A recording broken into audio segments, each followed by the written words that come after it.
Hey guys, Palsteron here, and today let's talk about the last bit of teasers before the big reveal today. If you don't know when the reveal happens, just go to the main PoE website and there is a live countdown right here. As well as that, there will be Twitch drops, and the one this time is actually pretty cool. So apparently you have to watch 45 minutes in this time frame right here over on Twitch to get this drop, which is the Skull of Undeath, and it actually shows your kill and death counter if you hover over it. You can see it right here, kills, deaths, and also the KD ratio, which honestly is pretty damn cool if you compare it to what they usually throw out. It's just some weird wings that you're never gonna use. Let's just be real.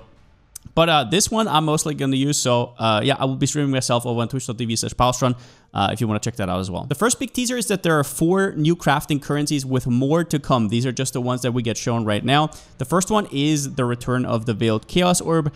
You basically Chaos Orb an item, but you also get a Veiled modifier. And this item used to be there back in the day, but it got replaced by the Veiled Orb, which is now called the Veiled Exalted Orb, which we're going to see right after. And so they basically split them both. The Veiled Exalted Orb is the Veiled Orb now. And this one just targets and removes a random modifier and adds a random Veiled modifier. Obviously, this one is nice because if you do suffixes or prefixes cannot be changed, it doesn't fill up everything. So if you make stuff like Tailwind Elusive Boots red, that is a pretty big deal. But yeah, having the Veiled Chaos Orb back, definitely a good shout.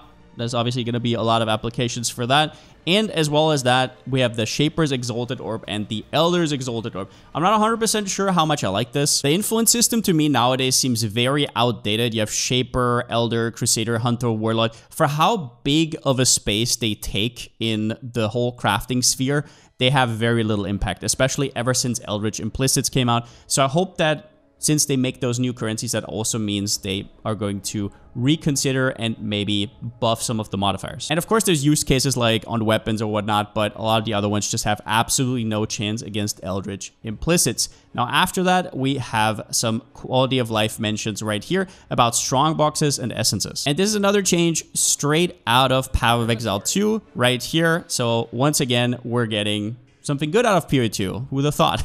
So you can now click on the Strongbox and get, yeah, the results of currency orbs that you have in your inventory.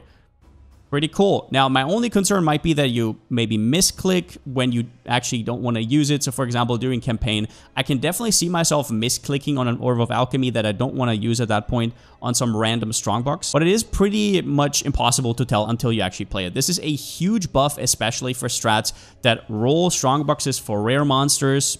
We don't know if those are going to exist anymore, but either way, maybe they're adding some new modifiers. Who knows? But definitely cool. As well as that, Mark mentions that stuff like Divine Orbs will not be shown here. I don't know about Exalted Orbs, but probably same. I think he said Exalted Orbs as well, so that you don't accidentally use them. He actually doesn't say anything about Exalted Orbs, but yeah, here's hoping, because I think very rarely have I ever seen anybody actually Exalted Orb their Strongboxes. Now, after that, we have a, in my opinion, even better change, which is the essences have the same treatment. So if you see right here, the essences can now also apply the Remnant of Corruption immediately. Obviously, a lot of people said maybe we should just do it like in PoE 2, you throw a Val Orb on so that there's not that much currency bloat, but I mean, who cares at the end of the day?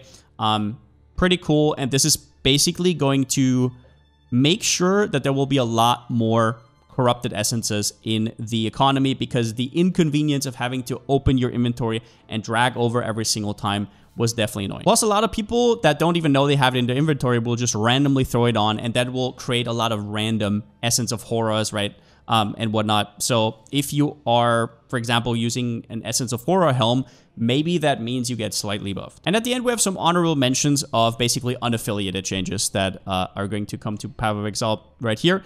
Once again, something good coming over from Path of Exile 2. At the end of your breach, you're now getting all your splinters, so you don't have to pick them up anymore. I think this is going to be a pretty big deal, a lot more than people think. Not necessarily for breach farming itself. What that means, I'm not 100% sure, but the availability of breach stones will go up a lot higher. So if you're using, for example, a unique that is used and that only drops from the bosses, or you want to farm the Rodas, it will be a lot more accessible, because random people will just do breaches and actually pick them up at the end. Basically, nobody has single splinters or even like stacks of 2 and 3 shown since you're using never sync filter, go higher and higher, and they're just not worth clicking on. It's basically like clicking on a scroll of wisdom when you're level 99. So that will introduce a ton more breach stones into the economy.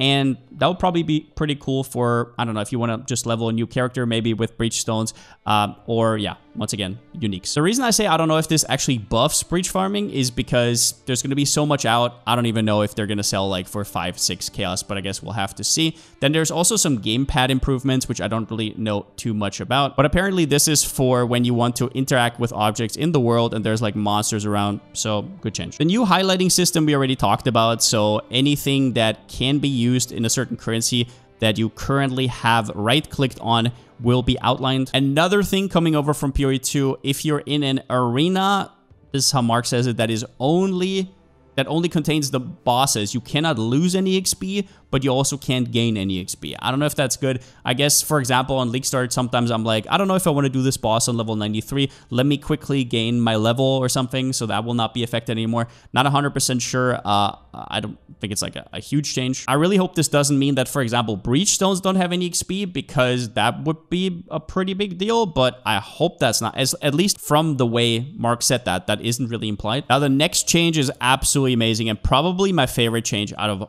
all the teasers so far. The vendor now remembers what you typed into search.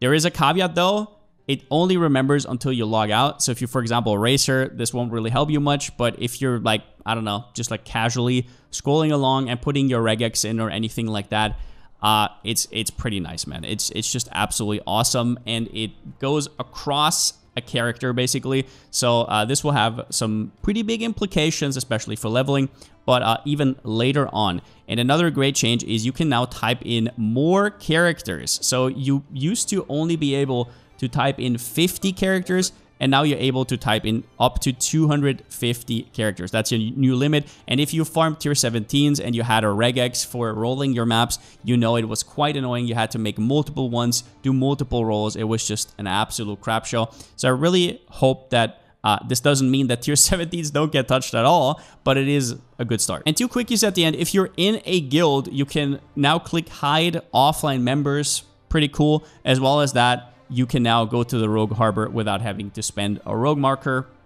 Nice. With that said, I'm really excited for today's reveal. I personally had some predictions. We're going to do some predictions over on stream on twitch.tv/Palsteron before the reveal drops. But in general, I don't think it's going to be a nerf-heavy patch as much as people are kind of thirsting for it. I think some of the top builds are going to get touched and are going to get cut off because there's some real big outliers.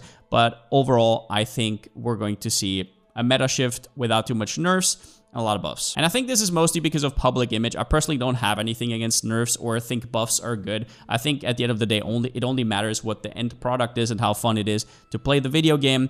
But I think their optics would be pretty bad after such a long hiatus. But we'll have to see, and we also don't even know what the league mechanic is yet. Don't forget, this is an expansion, which is the overarching Atlas expansion that's going to come into the main game, baked in, new quest line, or at least I think so. But there will be a league as well on top of that, right? So some league mechanic. For example, when Maven came out, there was Ritual. So I'm also really looking forward to that. With that said, I'm going to chunk out a lot of content in the next coming days. And yeah, see you on the other side. And since I still don't have a slogan, see you next time.